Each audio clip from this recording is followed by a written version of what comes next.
हमारे देश के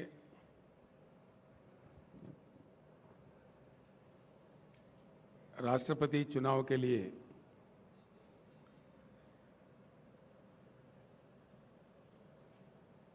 चुने गए सम्मानित नेता माननीय यशवंत सिन्हा जी, मंच पर उपस्थित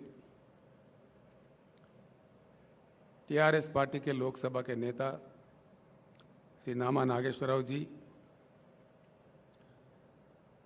राष्ट्रपति चुनाव के लिए कोऑर्डिनेशन कमेटी जो बनी उसकी चेयरमैन भूतपूर्व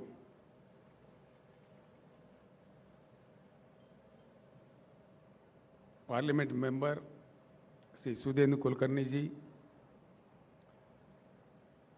माननीय मंत्रीगण, माननीय पार्लियामेंट के सदस्य, तेलंगाना लेजिस्लेटिव काउंसिल के सदस्य और हमारे तेलंगाना विधानसभा के विधायक भाइयों बहनों, मैं आप सबको नमस्कार करता हूं। राजेश्वर रेड्डी के बाद फिर एक बार मैं यशवंत सिन्हा जी का हृदय से तेलंगाना जनता के ओर से, तेलंगाना सरकार के ओर से, हम तमाम के ओर से स्वागत करते हैं इस ऐतिहासिक हैदराबाद शहर में।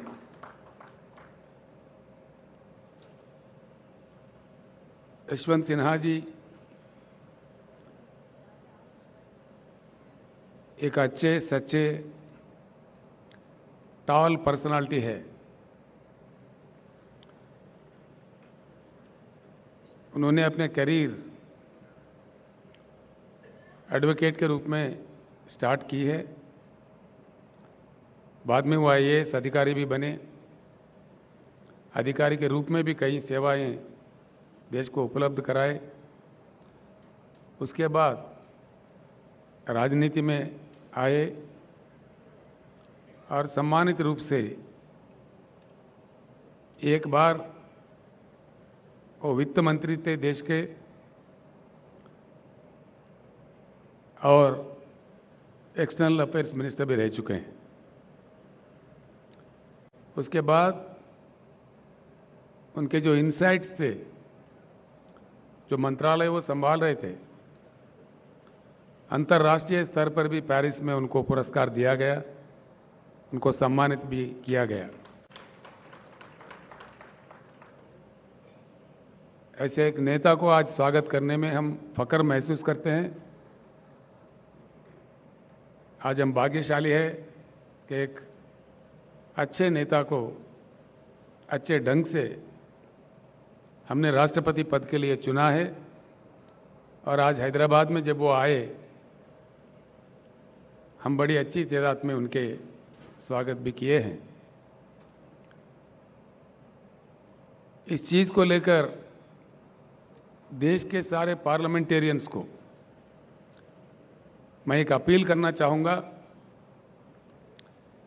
भारत में हमारे लोकतंत्र है, we have a democracy in practice in India. इससे पहले जब वीवी गिरी साहब राष्ट्रपति चुनाव के लिए लड़ रहे थे, उस समय हिंदुस्तान में एक नारा चला कि भाई आत्म प्रबोध से वोट दीजिए, और उसी के अनुसार वीवी गिरी जी का भी जीत हुआ। यह हमारे देश के इतिहास में है। आज मैं सारे भारत के पार्लियामेंटेरियंस को, जितने भी पार्लियामेंट मेंबर्स हैं, विधायक हैं, जो भी इस चुनाव के लिए, राष्ट्रपति चुनाव के लिए वोट देने के लायक है, उन सारे भाइयों से बहनों से मैं अपील करता हूं, तुलना करके देखिए दोनों कैंडिडेट के बीच में और आपके आत्मा के अनुसार, आत्मा प्रबोध के अनुसार यशवंत सिन्हा जी का तायीद कीजिए।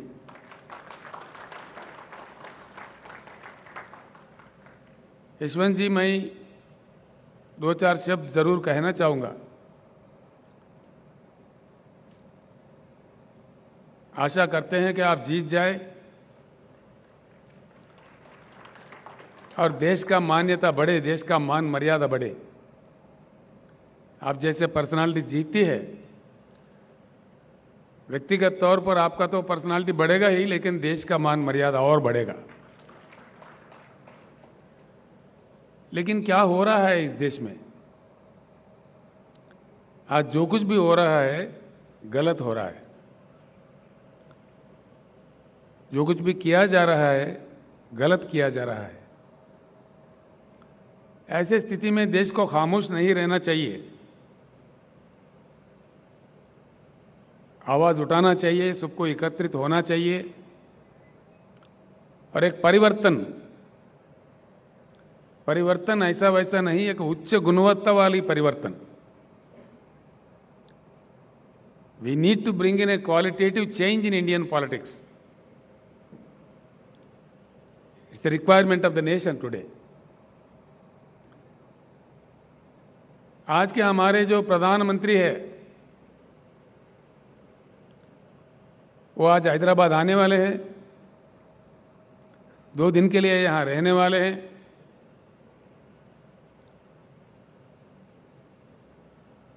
गला फाड़ फाड़ के हमारे खिलाफ बोलने वाले हैं। कोई बात नहीं, लोकतंत्र है, जो जिसके समझ में आए बोले, जो जिसको कहना है कहे। यही हमारा लोकतंत्र का मान्यता है। हम इतना ही कहना चाहेंगे, माननीय प्रधानमंत्री जी, जिस प्रकार से आप विपक्षी दलों के नेताओं पे गला फाड़ फाड़ के गलत आरोप लगाते हैं, उसी प्रकार से जो संबोधित करने वाले हैदराबाद सभा को, उसमें हमारे प्रश्नों का उत्तर दीजिए। ये मांग आज आपसे देश कर रहा है। प्रधानमंत्री जी, जब आप पहली बार चुने गए थे, जनता के साथ कई आश्वासन दिए थे, कई प्रॉमिसेस किए थे। एक भी, कम से कम एक भी आपका किया हुआ वादा पूरा हुआ क्या? हम जानना चाहेंगे तो किया है तो किस वादा आपने पूरा किया? एक भी, कम से कम एक भी टार्च लाइट डाल के भी ढूंढो तो नहीं मिलेगा। ये मैं ही नहीं, सारे देश कह रहा है।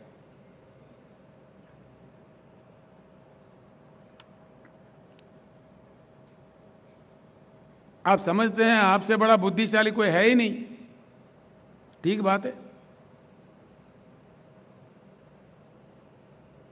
किसानों के बारे में, जो हमारे देश का बहुत बड़ा हिस्सा है, देश के अन्नदाता है, आपने कह दिया कि किसान का इनकम डबल करेंगे। डबल तो हुआ ही नहीं, खर्चा डबल हुआ जरूर। आपने जिस प्रकार से डीजल बढ़ा दिए, पेट्रोल बढ़ा दिए, बिजली का कीमत बढ़ा दिए, खाद का कीमत बढ़ा दिए, उससे इन्वेस्टमेंट डबल जरूर हो गया है। भले ही मैं हैदराबाद से कह रहा हूं कि हिंदुस्तान के हर किसान ये बात जानता है, वो उनका पर्सनल एक्सपीरियंस है। और आपने जिस प्रकार से 3 बिल लाए हैं खेती किसानी को लेकर के, 13 महीने इस देश में किसानों ने आंदोलन किया, आपके सरकार के खिलाफ, आपके नीतियों के खिलाफ।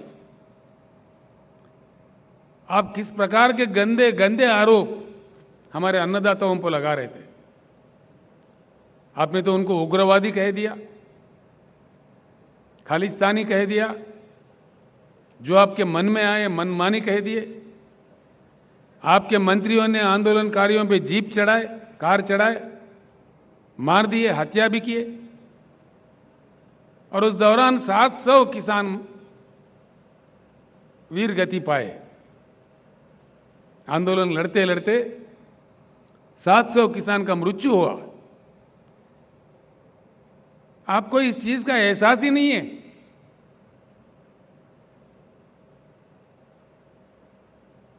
कोई दया नहीं है?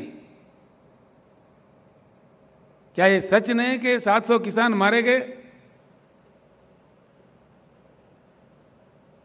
यहां से मैंने ऐलान किया था यशवंत जी,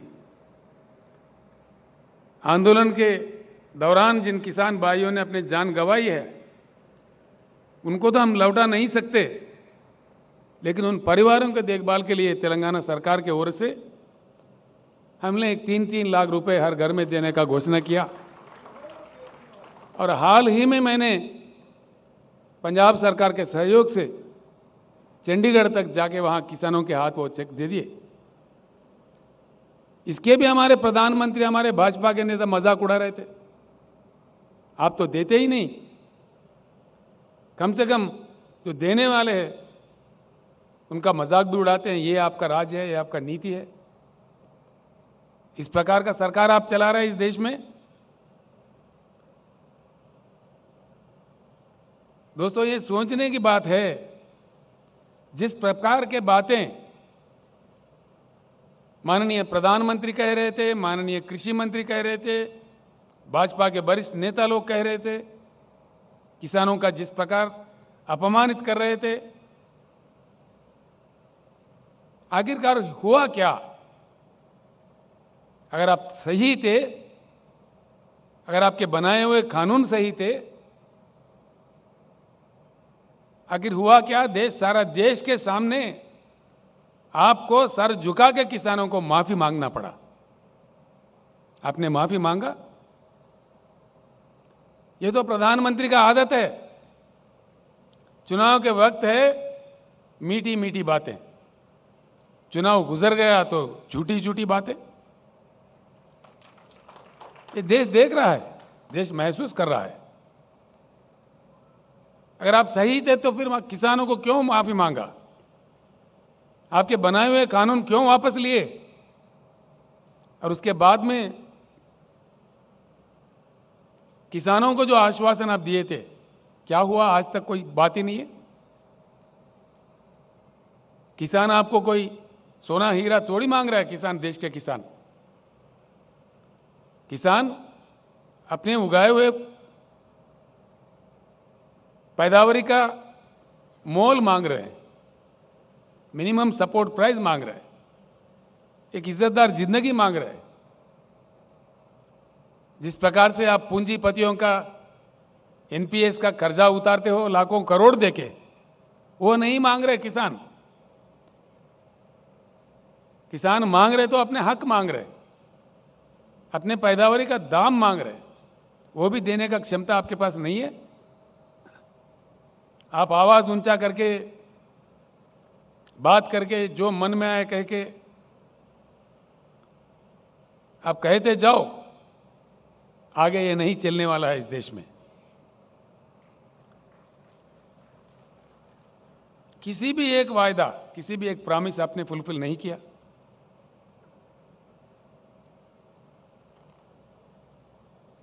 आप जो अपने आप का तारीफ करते हो, हर चीज में देश का मान मर्यादा खत्म होते जा रहा है। आपका तानाशाही दिन ब दिन बढ़ते जा रहा है, जो देश के लिए खतरा है। मैं इसीलिए सबसे हमेशा कहते आ रहा हूं और आगे कहेंगे भी कि राजनीतिक परिवर्तन से इस देश में कुछ बदलने वाला नहीं है, कुछ बदलाव होने वाला भी नहीं है। राजनीतिक परिवर्तन होगा, जरूर होगा, कोई परमानेंट नहीं है। मोदी जी से पहले भी कई प्रधानमंत्री बने। तो जनता जिसको मौका देता है सेवा करने का, करके अपने रोल निभा के चले जाते हैं। मोदी जी, मुझे लगता है कि एक भ्रम में है कि हम ही परमानेंट है। कोई परमानेंट नहीं है, ये अननेचुरल है। इस देश में लोकतंत्र है, इसलिए परिवर्तन कभी भी संभव है, असंभव नहीं है। क्या चला रहे हैं आप? देश में क्या हो रहा है? किस प्रकार का नीतियां अपनाया जा रहा है।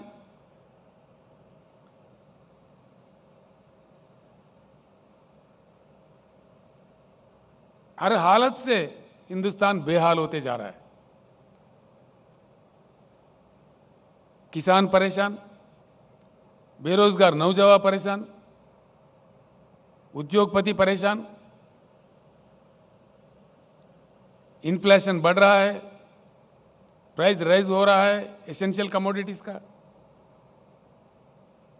आपका एडमिनिस्ट्रेशन का गुणवत्ता क्या है, क्या नतीजा मिला है इस देश को। Gross misuse of all constitutional bodies, gross misuse दिन ब दिन देखने को मिलता है इस देश में। आप हावी है, आप प्रहार कर रहे हैं। जो आपके विरोध में बोलता है उनको सताया जाता है। लोकतंत्र का खात्मा कर रहे हैं आप, लोकतंत्र का हत्या कर रहे हैं। राज्यों के सरकार को गिराने में आप व्यस्त है। अब तक नौ सरकारें आपने गिराई है, यह आपके रिकॉर्ड में है।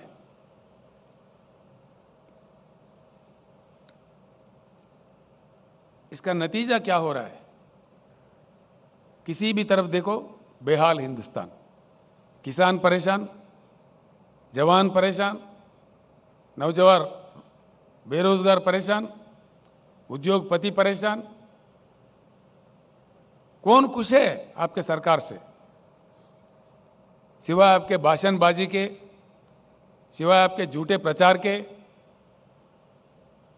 आपके अखबारी विज्ञापन से कौन खुश है। हकीकत जानने की कोशिश कीजिए। मैं आपसे मांग करता हूं माननीय प्रधानमंत्री जी, भाइयों, मैं आपको एक बात जरूर बताना चाहूंगा। नरेंद्र मोदी जी 15वां प्रधानमंत्री है इस देश का। He is the 15th prime minister of India. इनसे पहले 14 प्रधानमंत्री और बने थे। किसी के कालखंड में भी, किसी के भी कालखंड में देश का मान मर्यादा इतना नहीं गिरा जितना आपके कालखंड में गिर रहा है। प्रधानमंत्री जी, आपके नारा है भाषण शुरू करने से पहले भारत माता की जय। अगर आपके नारा में सही दम है, आपके रगों में बहता हुआ खून में एक बूंद में भी ईमानदारी है, सच्चाई है, तो एक बात मैं सवाल कर रहा हूं, उसका उत्तर दीजिए। कल के सभा में देश के सामने बताइए कि आपके खिलाफ किस प्रकार का जन आंदोलन चल रहा है श्रीलंका देश में, क्यों चल रहा है। आपने श्रीलंका जाके प्रधानमंत्री का रोल नहीं निभाया, बल्कि एक छोटा सा व्यापारी का सेल्समैन बन गए थे आप। देश का अपमान किए। नतीजा, श्रीलंका का जनता टूट पड़ी है श्रीलंका के रोडों पे। यह शोभा देता है हमारे देश को। अंतर्राष्ट्रीय स्तर पर देश को सर झुकाना पड़ रहा है आपके कारनामों की वजह से। क्या यह सच नहीं है। आपके मंत्री लोग, आपके प्रवक्ता लोग, आप खुद भी गला फाड़ फाड़ के बड़े ऊंचे आवाज में बोलते हो, क्यों चुप्पी साधे हुए है श्रीलंका के मामले में। कोई सरकारी प्रवक्ता अपना मुंह क्यों नहीं खोल रहा है, और आप अपने आप में खुद में क्यों नहीं बोल रहे इस बात में, क्यों चुप्पी साधे हुए हो, क्या वजह है इसके। और इससे बड़ी चीज क्या हो सकता है। श्रीलंका पार्लियामेंट कमेटी के सामने श्रीलंका इलेक्ट्रिसिटी बोर्ड के चेयरमैन बयान दिया दुनिया के सामने खुलेआम कि भारत के प्रधानमंत्री के दबाव के कारण हमने ये कॉन्ट्रैक्ट किसी हिंदुस्तानी व्यापारी को दिया। ये क्या देश का इज्जत बढ़ाएगा। किसी भी आपसे पहले आए हुए बने हुए किसी भी प्रधानमंत्री जी के कालखंड में ऐसे आरोप भारत पर नहीं लगे।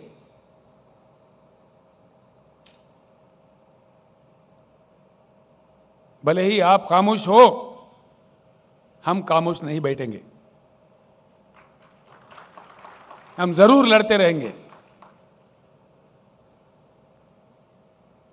व्यक्तिगत रूप से मुझे भी नरेंद्र मोदी से कोई लेना देना कुछ नहीं है।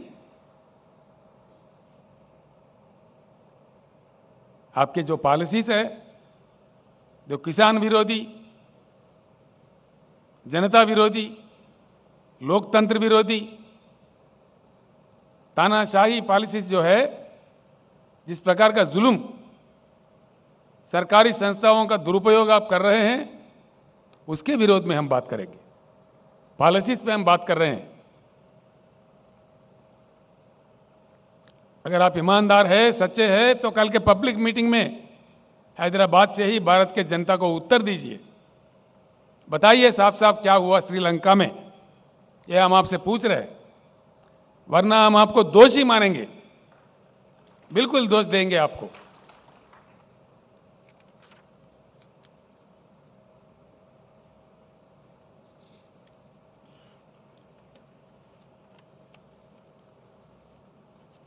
आपका और एक नारा था जब आप प्रधानमंत्री बने थे, मेक इन इंडिया। मैं पूछ रहा हूं माननीय प्रधानमंत्री जी, कुछ नतीजा मिला इसका? आपके डर से, आपके रवैया से, आपके नीतियों से पूंजीपति अपने निवेश को वापस लेकर देश से भाग रहे हैं। भूतपूर्व केंद्रीय सरकारों के गलत से पहले हमारे देश से बहुत सारा ब्रेन ड्रेन हुआ। अब आपके कालखंड में आज निवेश का ड्रेन हो रहा है। लाखों करोड़ विथड्रा करके विदेशों में जा रहे हैं। मेक इन इंडिया में लोग नहीं आए, मेक इन इंडिया में कुछ नहीं हुआ। ये तो झूठ था, बिल्कुल झूठ, सफेद झूठ। हुआ ही क्या है? कल के भाषण में बताइए क्या हुआ मेक इन इंडिया से? कुछ आया देश में या कुछ गया? कितने भारी उद्योग चले गए? कितने श्रमिक रोडों पे आ रहे हैं आपके गलत नीतियों के कारण से? तुलना कीजिए। अगर आपके पास बुद्धि की कमी है तो सीख सकते हैं। हमारे बगल में हिमालय के उस पार रहने वाले चाइना में क्या हुआ? वहां बातें कम, काम ज्यादा, अच्छा नतीजा। यहां हमारे पास बातें ज्यादा, काम कुछ नहीं, गलत नतीजा। मेक इन इंडिया को लेके चाइना में किस प्रकार का क्रांति आया, कितने उद्योग आया, कितने निवेश आए। माओ साहब के दौर तक चाइना गरीब से गरीब था, उनका जीडीपी हमसे कम था। आज 16 ट्रिलियन इकोनॉमी से, $16 ट्रिलियन इकोनॉमी से चाइना है। आपने देश का मजाक उड़ा दिया 5 ट्रिलियन इकोनॉमी का ख्वाब दिखा के। 5 ट्रिलियन ही मजाक था। अपने आप में हासिल होने वाला प्रगति को आपने आपका प्रचार कर लिया 5 ट्रिलियन इकोनॉमी का।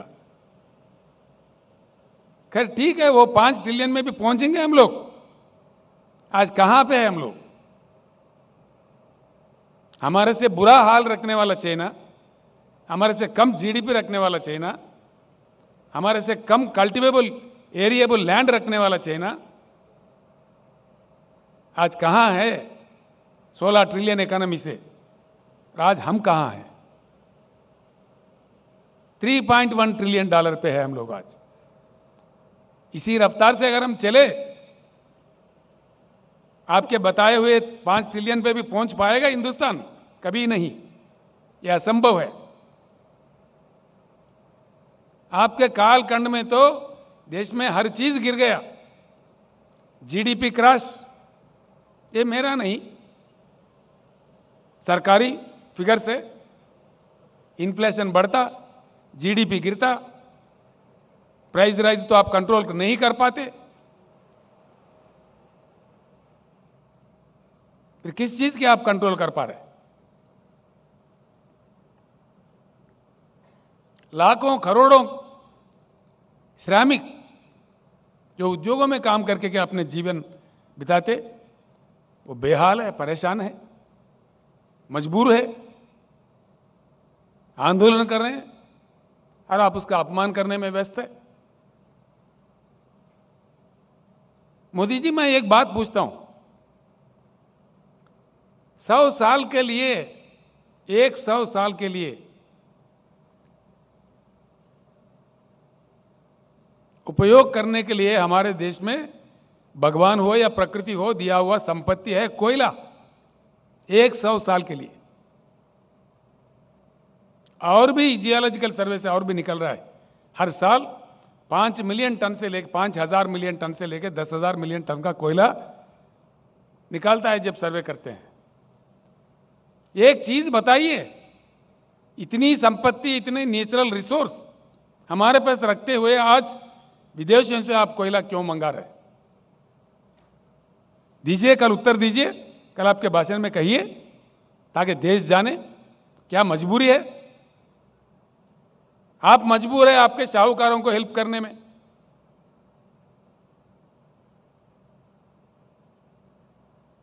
आप तो है मजबूर, राज्यों के सरकार पे दबाव डाल रहे, हुकुम पे हुकुम दिए जा रहे कि 10% इंपोर्टेड कोयला इस्तेमाल करो, वरना तुम्हारे कोल इंडिया से कोल सप्लाई बंद किया जाएगा। ये क्या दादागिरी है? जबरदस्ती है? ये लोकतंत्र का मान मर्यादा है? यशवंत जी, मैं आपके सामने रखना चाह रहा हूं, हमने इनकार कर दिया। आप जो मर्जी कर लो,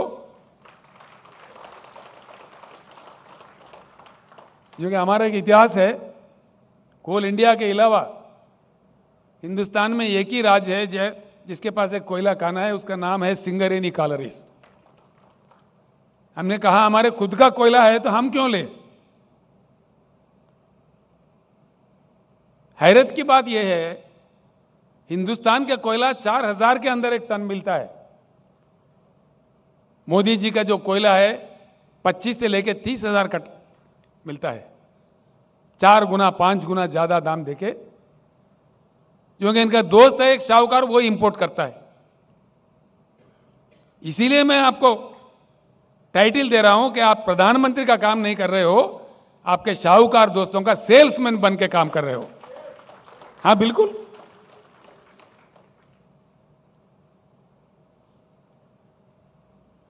हम आपका कोई व्यक्तिगत निंदा नहीं कर रही है, आपका जो कोयला इंपोर्ट पॉलिसी है उस पे हम आपको दोषी ठहरा रहे हैं।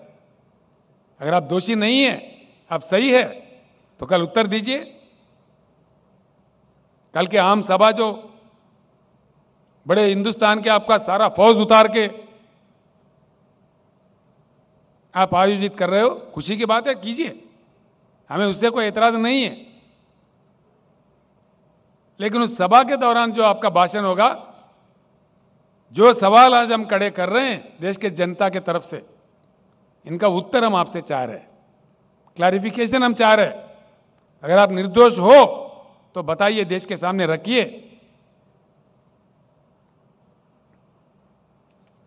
मेक इन इंडिया, नए उद्योग तो नहीं आए, जो ऑलरेडी है हमारे पास वो भाग रहे।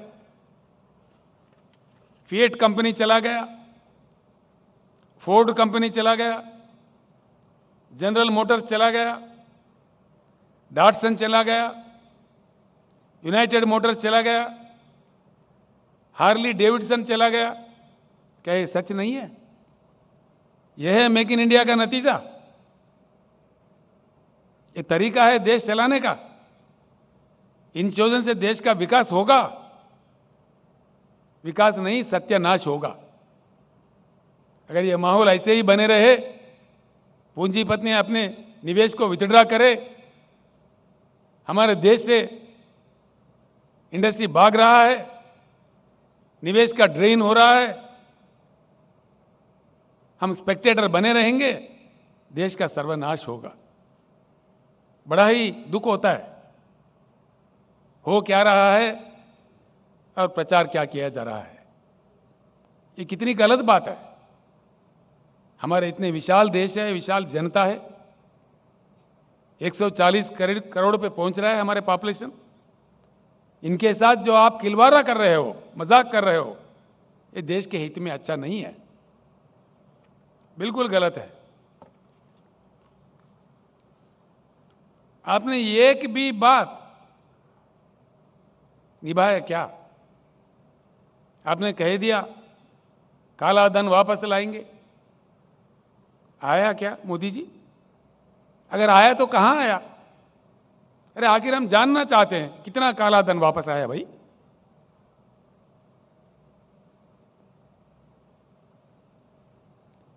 सर झुक जाता है शर्म से। सरकारी आंकड़े बताते हैं कालाधन डबल हो गया, दुगना हो गया। कालाधन कंट्रोल नहीं हुआ लेकिन डबल हुआ। स्विस बैंक से पैसे नहीं आए, मोदी जी के कालखंड में दुगना हो गए, डबल हो गए। ये रिपोर्ट्स है, ये हमारे आरोप नहीं है, हकीकत है।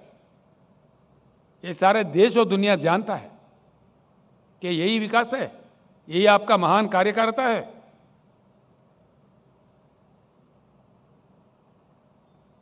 एक भी वादा, कम से कम एक, भाइयों बहनों 2022 तक कोई आदमी, कोई कुटुंब ऐसा नहीं रहेगा कि जिसके पास मकान नहीं हो।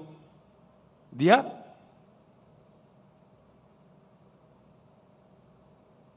हम तो 2022 में आ गए, मोदी जी अभी नहीं पहुंचे 2022 में। बड़ी अजीब बात है।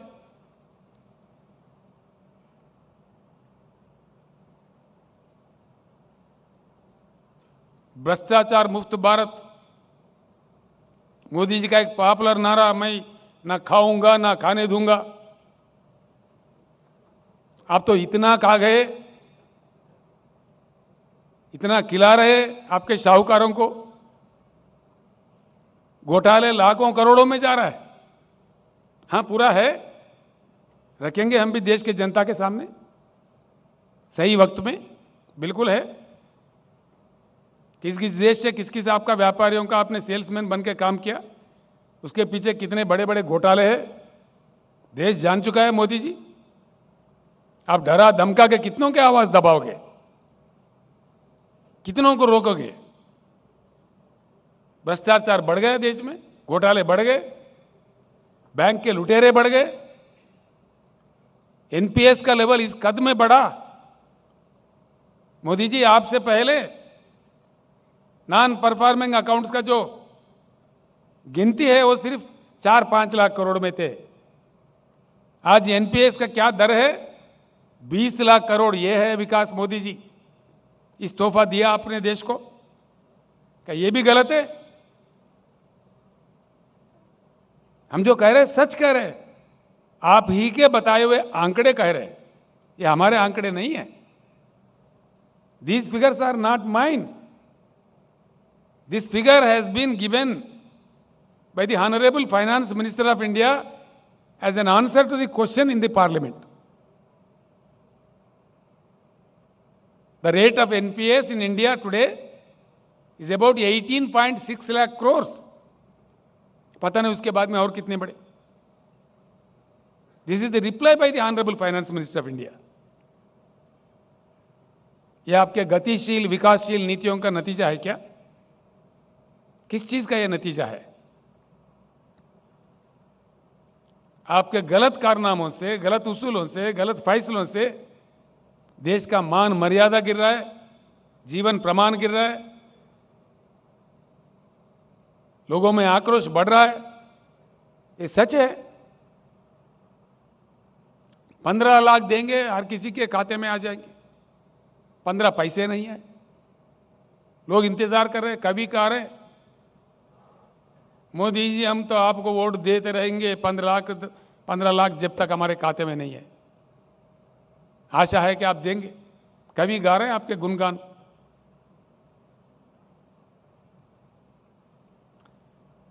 किसी भी वादा, उद्योगपतियों के साथ, छोटे उद्योगों के साथ आपने जो वायदा किया, एमएसएमई को 1 घंटे के अंदर लोन देंगे, महीनों भर भी इंतजार करें, नहीं मिलता। बस आपका वादा वादा रह गया। मोदी जी, आप जब रुपया गिर रहा था, जब माननीय मनमोहन सिंह जी प्रधानमंत्री थे, आप अपने गला फाड़ फाड़ के बोल रहे थे। आज रुपये का वैल्यू क्या है, मैं पूछ रहा हूं आपसे, कल उत्तर दीजिए। भारत के इतिहास में पहली बार सबसे नीचा वैल्यू किसी प्रधानमंत्री के समय में नहीं हुआ। ये भी आपको शोभा देता है प्रधानमंत्री जी? 79 रुपीस यूएस डॉलर के प्रति आज हमारा रुपये का वैल्यू है 79 रुपीस। अरे बाप रे, ये देश का हालत को बता रहे, आपका कितना महान एडमिनिस्ट्रेशन है, इसका ये नतीजा है। आप ही कह रहे थे, मैं जानना चाहता हूं भाई, नेपाल का रुपया नहीं गिरता, बांग्लादेश का नहीं गिरता, सिर्फ भारत का ही क्यों गिरता? हम जानना चाह रहे हैं मोदी जी, आज भारत का ही रुपया क्यों गिरता?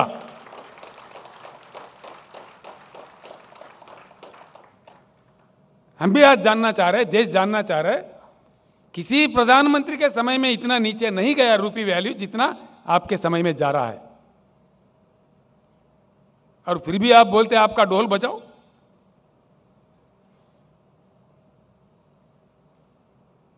क्या ये सच्चाई नहीं है? अगर आप निर्दोष हो, इसका उत्तर दीजिए कल के सभा में, जनता को बताइए। हम खुलेआम पूछ रहे।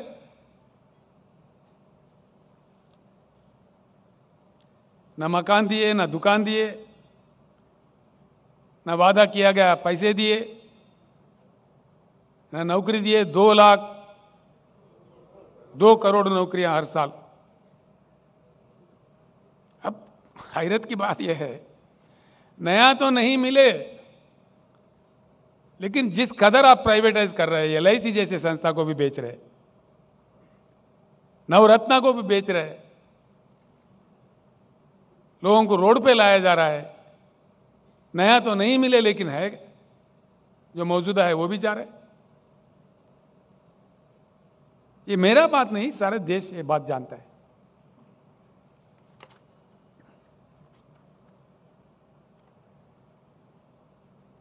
अब इतनी बड़ी लिस्ट है जो पढ़ के मुझे हमारे मधुसूदनाचार्य साहब ने लिख के दिया। मैंने बोला चारी साहब कुछ बांट दीजिए, यशवंत जी आ रहे हैं, सभा है। अब इसको पढ़ दूं तो और 2 घंटे लगेगा। पढ़ना चाहिए, बाद में पढ़ेंगे, बहुत समय है। मोदी जी, आपका कालखंड में इतनी खूब, एक भी काम आप कामयाब नहीं रहे। एक भी काम। आप अपने आप को रिव्यू कीजिए एक बार, मन से इंट्रोस्पेक्ट कीजिए, क्या हो रहा है। गंगा जी को बहुत पवित्र मानते हैं हम लोग। गंगा जी का पानी पूजा पाठ में हम इस्तेमाल करते हैं। इतनी पवित्रता, इतनी मान्यता। गंगा जी में अपने बुजुर्गों का अस्थि निमज्जन करते हैं हम लोग। हां, इस बात में मोदी जी का एक बहुत बड़ा विकास इन्होंने किया है। पवित्र गंगा में इन्होंने अस्थि नहीं बल्कि मानव शरीर को ही बहा दिया।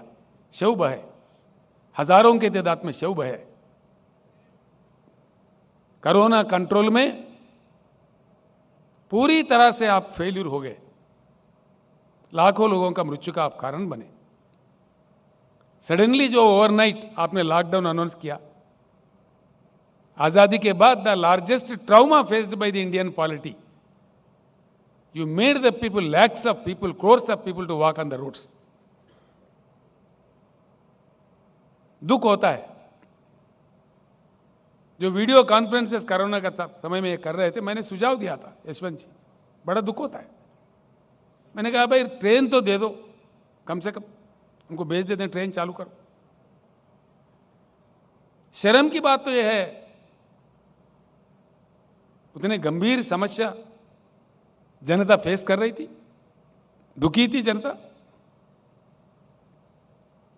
मोदी जी कहता फ्री ट्रेन नहीं देंगे। यशवंत साहब, आप जिस राज्य से आते हैं वहां का भाई बंधु हमारे पास कई इलाकों में काम करते हैं। लाखों लोग बिहार से, झारखंड से, बंगाल से, उत्तर प्रदेश से, तेलंगाना में काम करते हैं, कईयों फील्ड्स में। मैंने उन लोगों को आश्वासन दिया, भाई मोदी साहब नहीं दिए, लेकिन हम है, तेलंगाना राज्य के सरकार है, हम आप लोगों को तेलंगाना राज्य के विकास के प्रतिनिधि मानते हैं। आपके पसीना से, आपके मेहनत से तेलंगाना का प्रगति बढ़ती है, तो इसीलिए हमने हमारे लोगों के साथ उनको मुफ्त राशन दिया, दवाई दिया, फ्री ट्रेन 178 ट्रेन्स तेलंगाना सरकार के ओर से बुक करके वो घर पहुंचे तक उनको हर चीज, वाटर बॉटल्स के साथ, खाने के साथ, उनके जेब में 1-1 हजार रुपए देके हमने उसको विदा किया।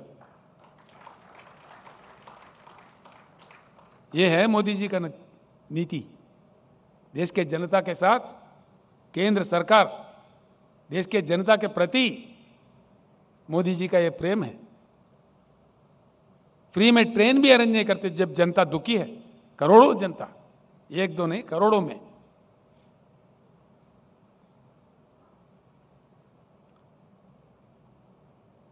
हर चीज, हर पॉलिसी देश को नष्ट कर रहा है।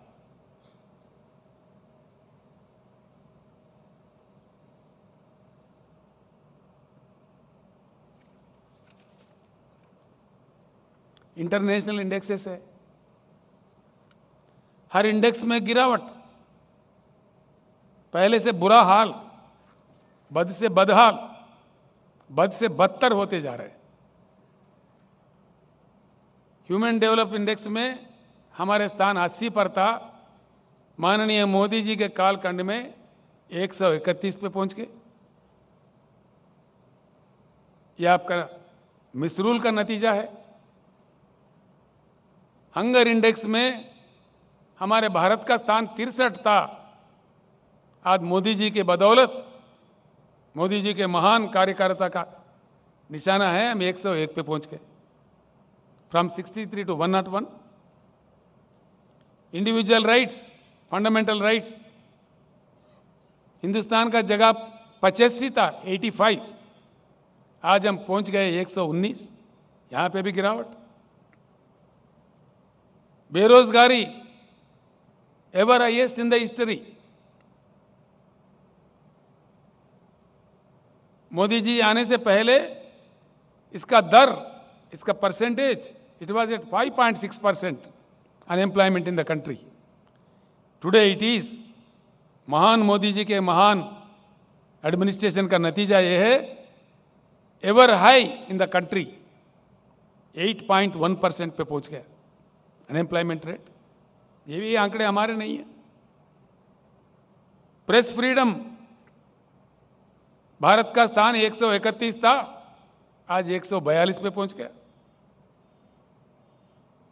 और आपने बड़ा मेहनत करके मोदी जी,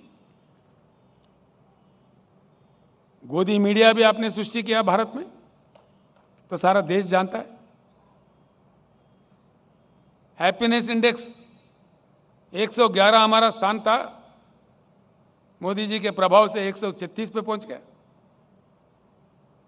एनवायरमेंटल इंडेक्स में 180 देशों को गिना गया था, हमारा नंबर 180 आ गया। बॉटम कंट्री, ये हमारा देश का हालत है। ये आपका कार्यकारिता है। आपने जिस प्रकार का मजाक उड़ाया देश का, देश के जनता का, जिस प्रकार का गिरावटें देखने को मिल रहा है राष्ट्रीय स्तर पर, अंतर्राष्ट्रीय स्तर पर, इससे हर चीज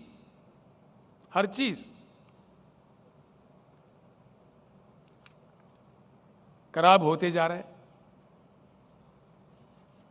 कईयों बातें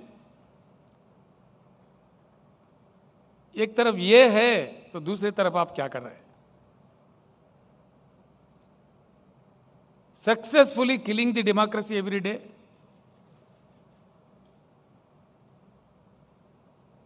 successfully killing the federal system of India, राज्यों के सरकार को सताना, जो इनके बात नहीं मानते उनको गिराना। इतने महान लोग हैं, ये एक आश्चर्यजनक बात है सर, आश्चर्यजनक। यहां महान केंद्रीय मंत्री है जो मोदी साहब के क्लासेस सुन के ट्रेंड है, बड़े महान मंत्री देख रहे, केंद्रीय मंत्री आज हैदराबाद में कह रहे, बड़ा आश्चर्य होता है साहब। यहां पे 119 एमएलए सीट है, जिनमें से हम और हमारे फ्रेंडली पार्टी मिलके 100 सीट हम जीत लिए थे। 88 तो हम जीते थे, 95 सीट्स हम जीते थे, 3/4 मेजॉरिटी। उसके बाद में हमारी संख्या बढ़ी, आज टीआरएस के एमएलए है 103, 104, और हमारे एक फ्रेंडली पार्टी है उनके एमएलए 7। और माननीय केंद्रीय मंत्रीगण जो हैदराबाद में बैठे हुए हैं वो कह रहे हैं महाराष्ट्र में जैसा सरकार गिरा है तेलंगाना में देखने को मिलेगा, तेलंगाना सरकार भी गिराएंगे। ठीक बात है, गिराइए।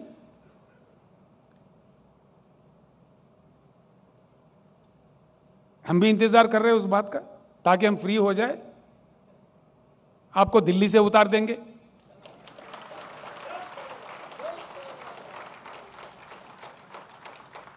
हमेशा हमेशा क्रांति का रास्ता क्राइसिस से ही बनता है। तेलंगाना एक ऐसा समाज है यशवंत जी, 60 साल लड़के अपने अस्तित्व को, अपने गरिमा को बनाए रखने के लिए तेलंगाना का जनता ने 60 साल लड़ी है, आखिरकार अपने बलबूते अपने राज हासिल करके आज आगे बढ़ रहा है, आप सब लोगों के आशीर्वाद से। एक जंग और लड़नी पड़े, तेलंगाना कभी पीछे नहीं हटेगा। दूसरी तरफ भारत का अपमान इस कदर हो रहा है अंतर्राष्ट्रीय स्तर पर, जिससे हमें बहुत बड़ी चिंता है। करोड़ों लोग, हमारे लोग बाहर अपना जिंदगी जीते हैं, छोटा मोटा बड़ा कुछ ना कुछ नौकरी, करोड़ों, कई करोड़ है। जिस प्रकार का द्वेष, विद्वेष, डिवीजन, हेट्रेड, युवाओं का सोच विचार को आप पोल्यूट कर रहे हैं, यह देश के लिए अच्छा है मोदी जी? मैं कह रहा हूं, हमारा इतिहास है, हमारे परंपरा है, हमारा देश का गरिमा है, सहनशील देश है, हमारे सहिष्णुता है, हमारा संस्कार रही है। जीवो और जीने दो। आप आधा पेट खाओ लेकिन अगला को खिलाओ। शास्त्री जैसा महान नेता उपवास रखने के लिए कहा, सब देश के लिए, देश के गरीबों के लिए। जो अमीर लोग हैं हफ्ते में एक बार का खाना बंद करके गरीबों को दो, ऐसे महान नेता थे। आज किस प्रकार के नेता हम देख रहे हैं? इधर खुदवाई करो, उधर खुदवाई करो। यह है देश भारत।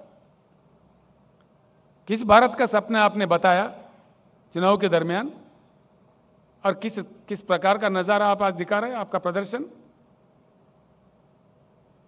किस प्रकार का विष द्वेष, जो अंतर्राष्ट्रीय स्तर पर हम गिर रहे हैं, भारत देश का अपमान हो रहा है, जो आगे के लिए अच्छा नहीं है। It's not at all good for the country.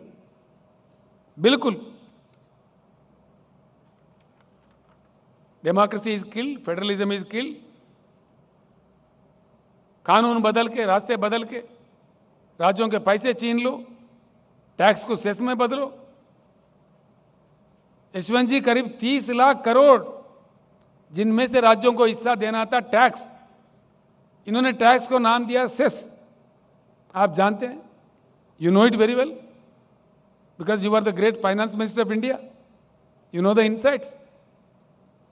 करीब 30 लाख करोड़ अकेले ही ले लिए।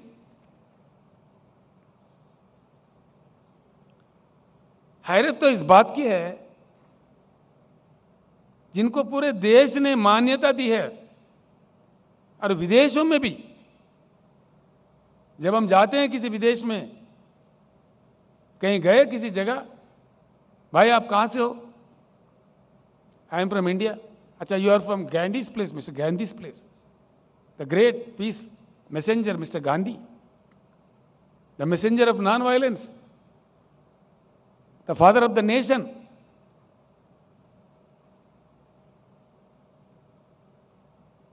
अरे आपका इतना मतलब impatience, father of the nation को भी आप लोग अपमानित करते हो। फादर ऑफ द नेशन, स्वच्छ भारत मिशन में गांधी जी का ऐनक लगाते, गांधी जी के समाज पे आप नाटक करते, प्रदर्शन, और आपके लोग गांधी जी का कितना अपमान करते हैं हर दिन। इस चीज के बारे में क्या मोदी जी आपको मालूमात नहीं है कि आप इतने दुर्बल प्रधानमंत्री हैं, कमजोर प्रधानमंत्री हैं, इनको कंट्रोल नहीं कर पाते? गांधी जी को हमारे देश में हमारे देशवासी अपमानित करे, ये अपने आप को अंतर्राष्ट्रीय स्तर पे सर झुकाने की बात है, भारत के गरिमा को कम करने की बात है। ये भारत के इज्जत को बढ़ावा नहीं देगा। क्या कहेंगे दुनिया हमको, बाहर देशों में क्या कहेंगे लोग हमको?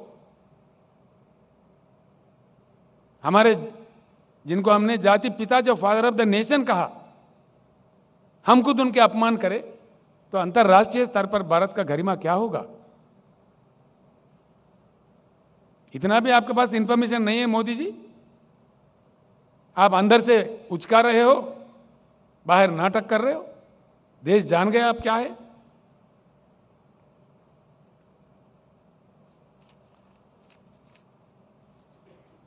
अनवांटेड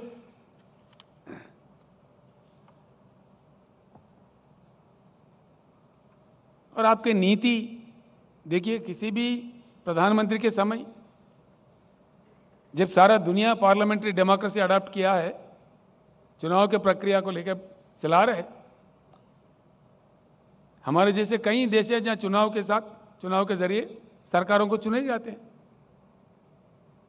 तो किसी भी प्रधानमंत्री कभी भी ये गलती नहीं करे कि दूसरे देशों के चुनाव के संदर्भ में हम दखल अंदाजी ना दे। पता नहीं कौन जीतेगा कौन हारेगा। जब दुनिया के साथ जीना है, हर देश के साथ हमारे संबंध अच्छे रखने पड़ते हैं। It's a dire necessity of the country to keep good relations with all the nations. Modi ji की महानता यह है, उनका बुद्धि देखिए, कुशलता। ये गए ह्यूस्टन में, अमेरिका में, अमेरिका अध्यक्ष का लड़ाई लड़ने गए और कह दिया वहां पे, अब की बार ट्रंप सरकार। अब ट्रंप गया गंगा में, तो भारत कहां जाए? ये नीति है। ये जो काम आपने किया, जान के किया या अनजाने में किया मोदी जी? कोई देश का प्रधानमंत्री ऐसे करेगा कभी भी? आप क्या समझे अमेरिका अध्यक्ष चुनाव को? अहमदाबाद म्युनिसिपल कॉर्पोरेशन इलेक्शन समझा? कोई जिम्मेदारी थी जब आप ये बात कह रहे थे? इतना बड़ा देश का क्या कर रहे थे आप? मजाक उड़ा रहे थे आप। ये है जी इनकी नीति। ये है हमारे देश के महान प्रधानमंत्री जो गला फाड़ फाड़ के बोलते हैं, धूम धूम मचा देते हैं छोटी छोटी बात पे। बताइए, आपने कहा कि नहीं कहा आपके ह्यूस्टन के सभा में? अगर कहा तो क्यों कहा? मैं तो डिमांड करता हूं देश से माफी मांगिए आप। हां, बिल्कुल डिमांड करते हैं। जो अपने भारत के गरिमा को कम किया है।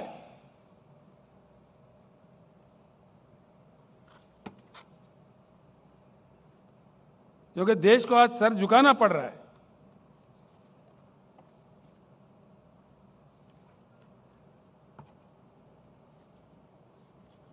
आखिर में ही एक बात कह के अपने शब्द खत्म करूंगा। मोदी जी भगवान है ये मान रहे लोग, ठीक बात है। जो कि अच्छे इंसान को इंसान ही बने रहना चाहिए, भगवान कभी बनना नहीं चाहिए। इंसान को ऐसे ख्वाब कब दिखने लगते हैं? अपने अहंकार जब सर पे आ जाता है, तभी ऐसे बातें, ऐसे विकृत, एक मनोवैज्ञानिक विकृति है। मोदी जी एक बात का उत्तर दीजिए, जरूर हम मांग करेंगे। What is the greatness of mister Narendra Modi? आपको जनता ने जो मैंडेट दिया 10 साल का 2 बार चुन के, आपने 8वां साल का भी बजट पेश कर दिया, यानी 80% आपका कालखंड का समय खत्म हुआ और आपने बता दिए कि आप में कितनी क्षमता है। You have exhibited your capability and your level of capability, your capability level is, देश में 70,000 टीएमसी पानी की उपलब्धि है। आप कम से कम पीने का पानी भी फराहम नहीं करें जनता को। और शर्म की बात यह है, पीने का पानी देश के कोना कोना तो छोड़ो, देश के राजधानी दिल्ली में भी आप पानी नहीं दे पा रहे। यह आपकी मान्यता है। दिया आपने? हाल ही में मैं जब दिल्ली गया, वहां के लोग रो रहे थे। जो पीने के पानी नहीं देने वाला प्रधानमंत्री है, बड़ी बड़ी बातें करते हैं। पीने का पानी, क्या यही हिंदुस्तान का किस्मत है? आप ना बिजली दे सकते हैं और ना पीने का पानी दे सकते हैं। देश में उपलब्ध सहज रिसोर्सेस को एक्सप्लॉइट करके देश के जनता को नहीं दे सकते हैं। क्या दे सकते हैं? सिर्फ भाषणबाजी, द्वेष, विद्वेष, विपक्षियों का अपमान, सरकारी संस्थाओं का दुरुपयोग, सिवाय इसके क्या मिला है इस देश को? लिहाजा भाइयों, हम सब लोग मिलकर तेलंगाना की लड़ाई लड़े थे लोकतंत्र के आधार पर। खैर समय लगा, लेकिन हमारे मेहनत का फल हमें मिला। मैं आप लोगों से यशवंत सिन्हा का जो कद है, जो एक उत्तम नेता है इस देश का, सिन्हा जी, उनका समर्थन करने का इस सभा में मैं फिर एक बार आप लोगों से अनुरोध करता हूं, एक नए भारत को, अच्छे भारत को, ईमानदार भारत को बनाने के लिए फिर एक जंग हमें लड़ना पड़े। हम आज से ही शुरू करते हैं।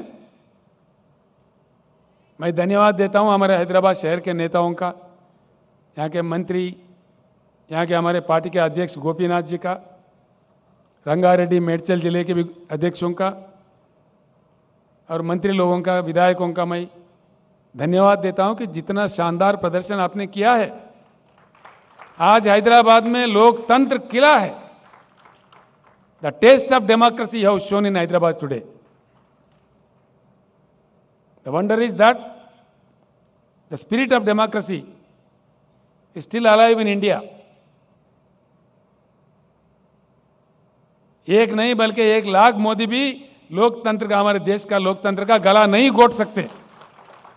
इस प्रदर्शन से आज हमने हिंदुस्तान को यही बता दिया, जिसका मुझे गर्व है। I am thankful to all of you. जिस प्रकार का प्रदर्शन आज आपने किया है, I am very very thankful to you. आगे चल के भगवान से हम प्रार्थना करते हैं कि एक अच्छे भारत बने,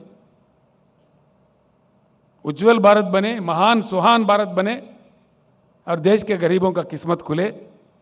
फिर एक बार हम सबके तरफ से माननीय यशवंत सिन्हा जी का हृदय से मैं स्वागत करते हुए, उनका जीत का मनोकामना करते हुए मैं अपने शब्द वापस लेता हूं। धन्यवाद।